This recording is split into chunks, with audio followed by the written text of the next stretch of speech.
The one question I get asked, or one of the questions I get asked most frequently is, when you get rid of religion, what do you replace it with? Sex. Assalamualaikum warahmatullahi wabarakatuh. I got a chance to watch a video conversation between Sam Harris and Richard Dawkins. There's a lovely woman, I'm blocking on her name because I'm jet lagged.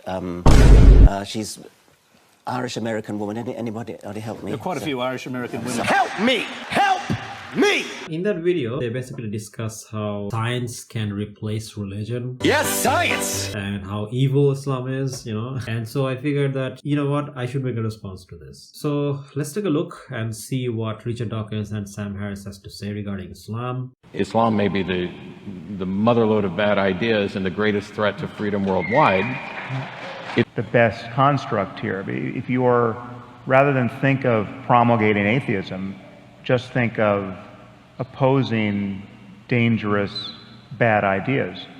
And obviously that's false. Islam is not evil.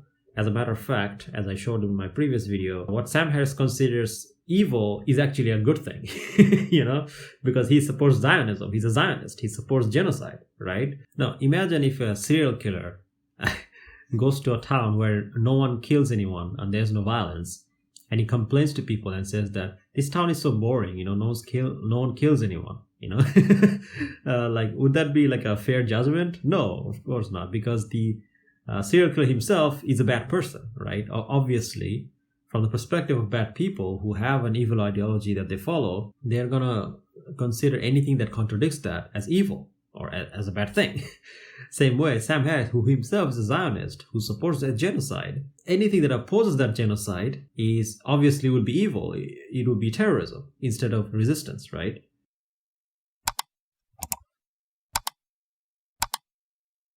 the only reason why, as an atheist, you could be more concerned about Islam than Anglicanism, say, that has to be at some level of an expression of your own hostility and xenophobia toward Arabs or people from the Middle East. Yeah, why do you guys hate brown people so much? Exactly. Daddy, chill. He's committing the straw man argument fallacy. He's just misrepresenting his opponent's argument. I mean, Lone is saying that if you criticize Islam, that means that you just hate brown people. Like, no one is saying that. Again, I'm not saying that I agree with these people, but people who are supposed to be on the left, what they're trying to say is that obviously this idea of criticizing other different ideologies, when it comes from a liberal Western imperial lens, and it's mostly targeted at a particular native ethnic group, then there's a good chance this critique is only aimed at them because you're trying to colonize them or you're trying to subjugate them. The reason they are calling you racist is not because you are criticizing Islam. They are calling you racist because you're trying to subjugate other people. And you can only do that if you believe you are superior to them. That is a form of racism. So that's kind of like the argument, right? And they're trying to make it seem like somehow this means they're saying that, oh no, you're criticizing Islam because you just hate brown people. They're not saying that. Some religious ideas aren't all that dangerous, or they're not all that well subscribed, or you barely encounter them ever, right? And so you can't really prioritize those. I am tending to prioritize the ones that are showing up in the news every day and are clearly, absolutely, just there can be no doubt about this, and yet there seems to be doubt everywhere. They're clearly the proximate cause of some of the most horrific human behavior, and it is behavior that would not happen for another reason. So there's a logical fallacy. It's known as quoting out of context, right? So it's basically when you quote something out of context to justify your position, when in reality, if you put context into the whole situation, it will not support your conclusion. So it's a fallacy in a way. So when you're presenting, right, Islam in a way where Muslims in a way, or supposed Muslim terrorists in a way where you're not giving the full picture, obviously you're gonna go to a conclusion that doesn't logically follow, right? It's a fallacy. The same thing is happening here. So the way he's painting this whole picture is that, look at all these terrorists, ISIS and Al-Qaeda, and they're quoting Islamic scripture and all this, and then they're attacking America, they're attacking like Israel and all these Western countries.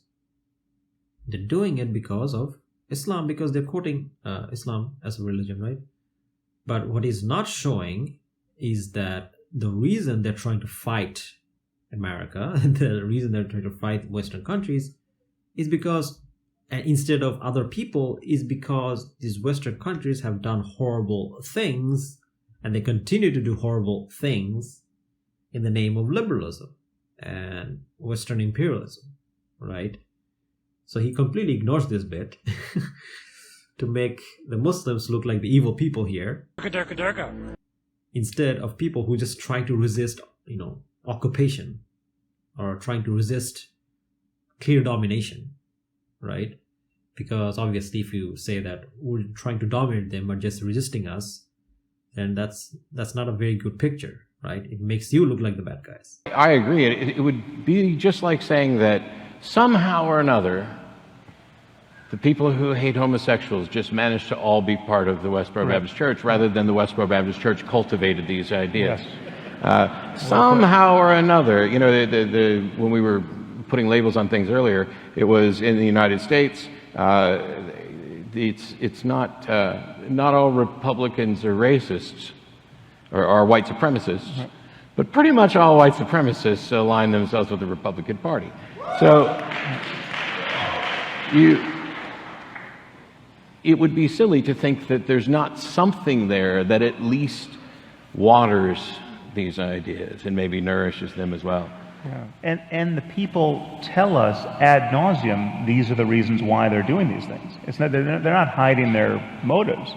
So it takes a heroic act of self-deception and willful ignorance to say, despite everything these people are saying, despite the fact that they can point to the passage in the book that justifies the behavior is coming from some other source entirely that has nothing to do with So Matt Dillahunty is saying that people who hate homosexual just happens to be part of the Westboro Baptist Church, as opposed to Westboro Baptist Church teaching anti-homosexual things, right? It's a logical fallacy known as the false analogy, where your analogy doesn't make sense, right? Now, obviously, in the case of Westboro Baptist Church, the church itself does teach to hate gay people, right? And they have the reason for that. But how's that relevant? Westboro Baptist Church are victims of it. But in the case of the Muslim world, they are victim of colonization or, subjugation. So these two things are not the same thing. This is why I talked about this, right? Which is that they're not painting the full picture. They're taking this out of context. When it comes to describing the Muslim world, instead of describing it as it is, which is that you're interfering in Middle Eastern politics and trying to subjugate the people there, and then the people are resisting you, instead of showing that, what you're actually showing is that these people are just attacking you for no reason, and then they're quoting a few passages, right? But that's not what's happening. Even a child can see that, right? It's a false narrative. It's propaganda. Stop it. Now, again, I emphasize, obviously I'm not saying that terrorists are right. They're anti-Islamic. These Khariji groups, they're completely anti-Islamic, right? They have nothing to do with Islam because they oftentimes go too far and commit war crimes or commit acts of terrorism or harm innocent people. That's not allowed in warfare in Islam. But the idea of doing jihad against people who frankly are evil and are trying to oppress you, that is not necessarily a bad thing. That is actually a good thing. Like, you should resist people who are trying to colonize you. You should resist people who are trying to subjugate. This idea of resisting an evil occupier, that's not a bad thing. But the way they're painting it, they're trying to make it seem everything that Muslims does or to resist these kind of occupiers is evil. Obviously, that's not the case. They're The accountable. suggestion that these are just evil people who will find a way to let their evilness come out, and if it's not religion, it's something else. They're not that evil. They're righteous people. They think they're righteous. They think they're doing good. They think they're doing the will of their God. And they think they're going to go to heaven for it. They don't think they're evil. Yeah, well, that's just like your opinion, man. Because there's a hadith where Prophet ﷺ said that never wish for war, but if it comes to you, then know that heaven is beneath the shade of swords, right? Which means that always try non-violent matters first.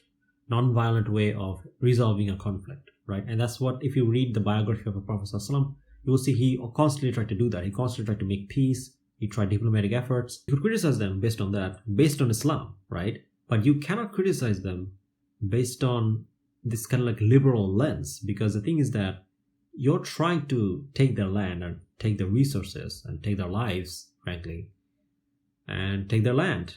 And so obviously when you do that, they're going to fight you. Like which people wouldn't fight you? Like which Iraqi wouldn't fight the Americans? Like, can you think of like any logical reason why they wouldn't fight you? Can you think of any logical reason why the Palestinians wouldn't fight you? Like, of course, like for example, if you're in Ukraine, like there's no reason for you not to hate like Russia, not to try to fight Russia. That just doesn't make any sense. And yet you guys are expecting Muslims to do just that, right? You guys are expecting us to sit by and not do anything when you're pummeling our cities and destroying our culture, right? And killing our people. You cannot expect Muslims to just be okay with that. Obviously, we're going to fight, and we have the right to fight. The one question I get asked, or one of the questions I get asked most frequently is, when you replace religion, when you get rid of religion, if you were to have the fantasy world that you want, Matt, and there's no more rationality, there's no more religion, what do you replace it with in order to give people hope? Science, art, poetry, music, love, sex.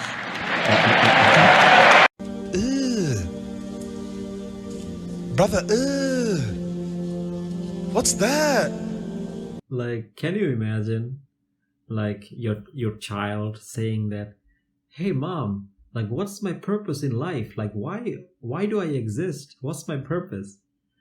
And your answer is, oh, don't worry about it, just have sex. Don't worry about it, just have sex.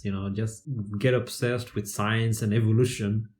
That will answer the question as to why you exist. Why is there something rather than nothing, right? That's gonna answer. These people are so dumb. Like, how on earth any of these things going to answer these kind of like existential questions? Like, for example, the thing about religion is that religion answers these existential questions that people have, right? Like, for example, where do I come from? Why do I exist? And what is my purpose here? And where am I going? Right? Like these kind of like existential questions, like how would like having sex like solve that? That makes no sense. Like how would it solve that? How would it answer that? Oh, I like, what is my purpose here? Why am I here? Don't worry about it. Just have sex. Just go to Pornhub. That's gonna answer all your existential questions. Sex. These people are so dumb, and I can't believe that some atheists actually take these people seriously. Thank you guys for joining. If you guys like the video, don't forget to like, share, subscribe. And if you want to support me, you can support me by becoming a Patreon or a YouTube member. And I'll see you guys next time. Jazakallah khair. Assalamu alaikum.